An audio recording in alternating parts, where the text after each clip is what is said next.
कि 3 गुरु के 9 पुरस्कार लोगों को बच्चों को मिलेंगे।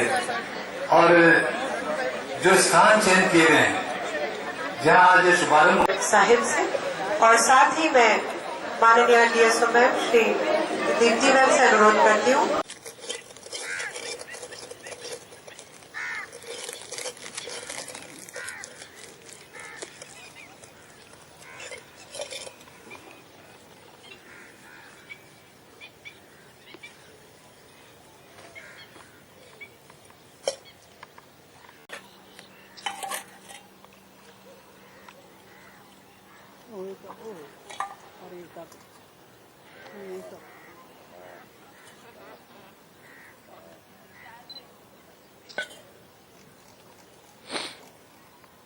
आज यहाँ पे बहुत सारे माइग्रेटरी बर्ड्स जो विजिट कर रहे हैं, हमने उनके बारे में देखा है।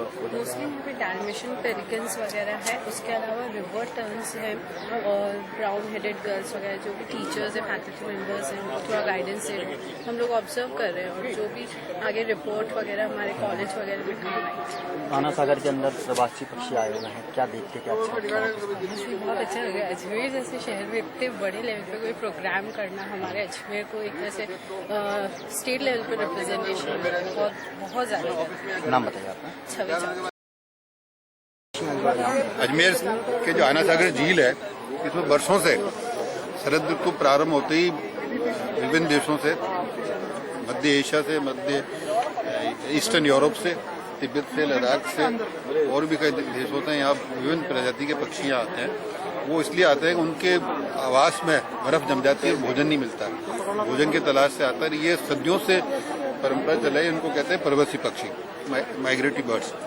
ये यहाँ आते हैं और जैसे ही बसंत पंचमी और के बाद जो गर्मी का मौसम चालू हो जाता है और होली तक ये सब यहाँ से वापस पुनः अपने गंतव्य स्थान पर जाते हैं। यहाँ हमने बर्ड कॉन्जर्वेशन सोसाइटी के माध्यम से इनको सर्वे किया था। करीब 50 से अधिक प्रवासी पक्षी और कुछ लोकल प्रवासी पक्षी हमने गणना की थी और इसका हमने एक बैनर भी बनाया था जो टाइम जिला कलेक्टर साहब ने कहा था कलेक्ट्रेट में लगाना, वर्षों तक लगा, अब नहीं है वो। तो एक कुछ स्थानीय पक्षी होते हैं जो 12 महीने यहाँ मिलते हैं। विभिन्न प्रजाति के जो बुगले होते हैं, पेटल ईग्रेट भी कहते हैं, ग्रेट ईग्रेट भी कहते हैं, पॉन्ड हेरन भी जो किनारे मिलता है वो है, ये डेबिचिक है, स्नेक बर्ड है, कूट है। ये करीब करीब पूरे साल यहीं रहती।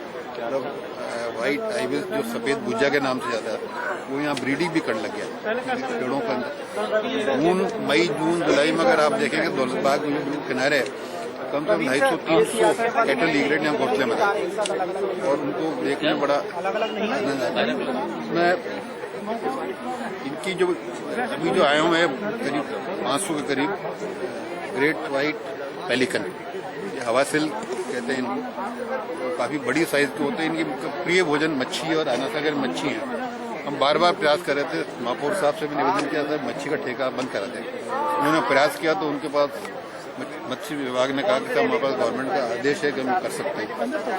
मैंने अभी कांवरलाल जी साहब से, देवनाथ साहब ने कहा राज्य सरकार पर से करे, कम से कम मच्छी पालन हो।